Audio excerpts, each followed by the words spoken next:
నేపాల్ అయిపోయింది, ఫ్రాన్స్ చల్లబడింది, ఇప్పుడు లండన్ వంతు వచ్చింది.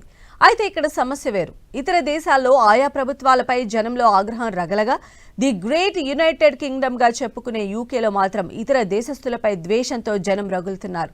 ఇతర దేశాల నుంచి ఇక్కడికి వచ్చి తమ ఉద్యోగాలు లాగేస్తున్నారంటూ రోడ్డెక్కారు. ఇప్పటికే ఇక్కడ జాతి అహంకార ధోరణి పెరిగిపోయిందని ఆరోపణలు ఎక్కువ కాగా వాటికి ఈ గో బ్యాక్ నాన్ లోకల్స్ నినాదం కూడా తోడు కావడం గమనార్హం.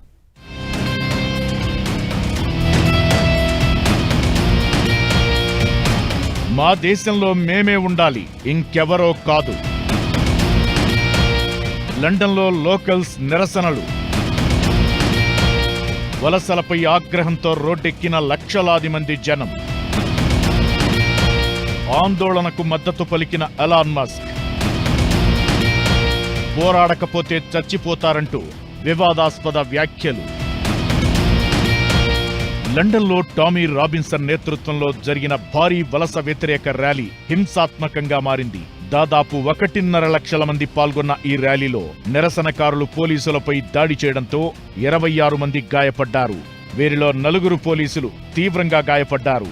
నిరసనకారులు మా దేశం మాకు తిరిగి కావాలి అంటూ నినాదాలు చేశారు. స్థానికంగా ఇక్కడ ఇమిగ్రేషన్ పాలసీపై కొన్ని రోజుల నుంచి ఆందోళనలు సాగుతున్నాయి. ఇవిప్పుడు తారాస్థాయికి చేరాయి.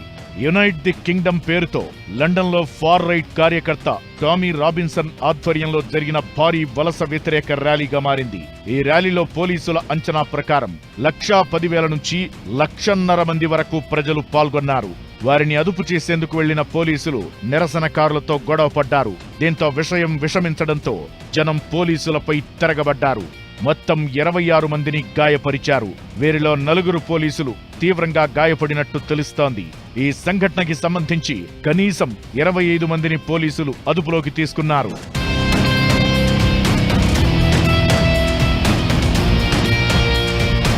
ఓవైపు ఇలా నిరసనలు సాగుతుండగానే మరోవైపు భారత సంతతి యువతిపై అత్యాచారం ఘటన చోటు చేసుకుంది.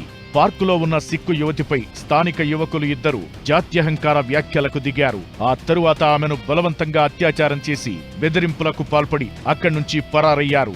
యూకేలోని వెస్ట్ మిడ్లాండ్స్ ఓల్డ్ బరీ ప్రాంతంలోని టిమ్ రోడ్ వద్ద ఉన్న ఒక పార్కులో ఈ దారుణమైన సంఘటన చోటు చేసుకుంది. బాధితురాలు పోలీసులకు ఫిర్యాదు చేయడంతో ఈ దారుణం వెలుగులోకి వచ్చింది. దీంతో యూకే, కెనడాలోని జాత్యహంకారం మరోసారి వెలుగులోకొచ్చింది. కొంతకాలంగా విదేశాల్లో భారతీయులపై దాడులు పెరిగిపోతుండడం తీవ్ర వివాదాస్పదంగా మారుతోంది.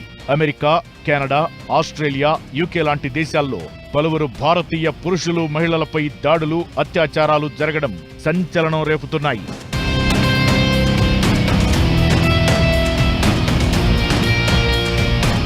వరుసగా ఇలాంటి ఘటనలు చోటు చేసుకుంటుండటంతో ఆయా దేశాల్లో నివసిస్తున్న భారతీయ పౌరులు తీవ్ర ఆందోళనకు గురవుతున్నారు.